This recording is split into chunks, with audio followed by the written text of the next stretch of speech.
As the year comes to a close, both employers and employees need to start making plans for the new year, especially for their health coverage. These last few months of the year, usually from November to January, is the designated time for Americans to make changes to their health coverage for the upcoming year. This time is known as the open enrollment period.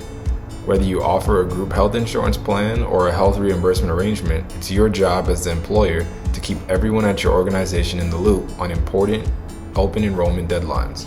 In this video, we'll go over 5 common questions we get about open enrollment so you can make sure you and your employees have everything you need to know. Question 1. What is open enrollment?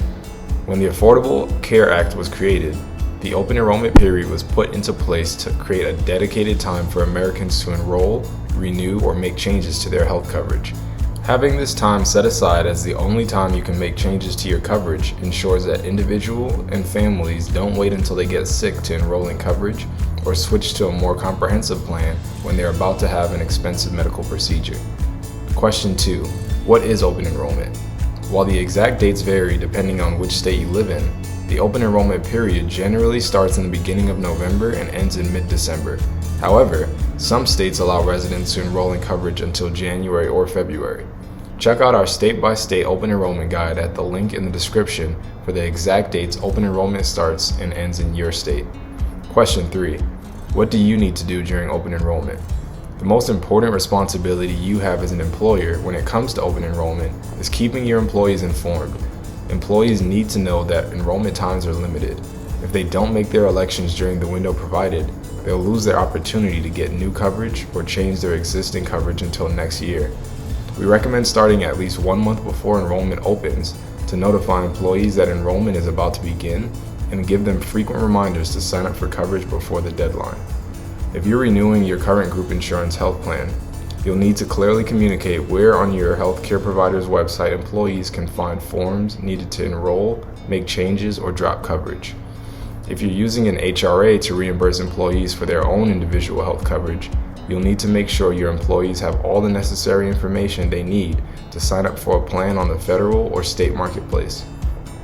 This includes the open enrollment dates for their state, the website where they can view plans and enroll in coverage, and the HRA allowance you're offering. If you're offering an individual coverage HRA or ICHRA, it's also important to remind employees to secure documents to prove that they purchased a form of qualifying coverage.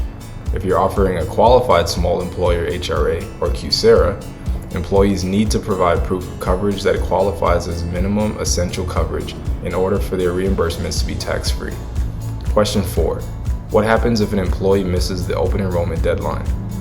If an employee misses the deadline to make changes to their coverage during open enrollment, a couple of things may happen. If they were already enrolled in coverage, then they'll be automatically enrolled in the same plan for next year. However, if an employee wasn't enrolled in any coverage, they won't be allowed to join a health plan until the next open enrollment period. The only exception to this rule is if an employee has a qualifying life event that opens a special enrollment period. Keep in mind that being offered a ICHRA or QSERA is a qualifying life event that opens a special enrollment period where employees can purchase coverage within 60 days of being offered their HRA. Question 5. What if I have an employee that doesn't want coverage? Open enrollment is also the time for employees who don't want coverage to opt out of their health benefits. This may be the case for employees who are already covered by a spouse's or parent's plan, older employees enrolling in Medicare, or for those who simply don't want any kind of coverage. Employers must document waivers of coverage and keep that information on file for at least 3 years. If you have a group health insurance plan, your insurance carrier can provide waiver of coverage forms. If you're reimbursing coverage with an HRA through PeopleKeep, we keep records of employees opt-in and opt-out decisions for you. All you have to do is sign, date, and submit the opt-in and opt-out forms before open enrollment ends. Open enrollment is a great time to start thinking about your employer-sponsored coverage and make sure you're offering the best health benefits you can to help recruit and retain top talent. At PeopleKeep, our award-winning customer support team helps thousands of organizations administer their own HRA every day, and we'd love to help you too. Tap below to subscribe and get more health benefit updates like this. If you're interested in an HRA for your organization, visit PeopleKeep.com to learn how we can help you get started.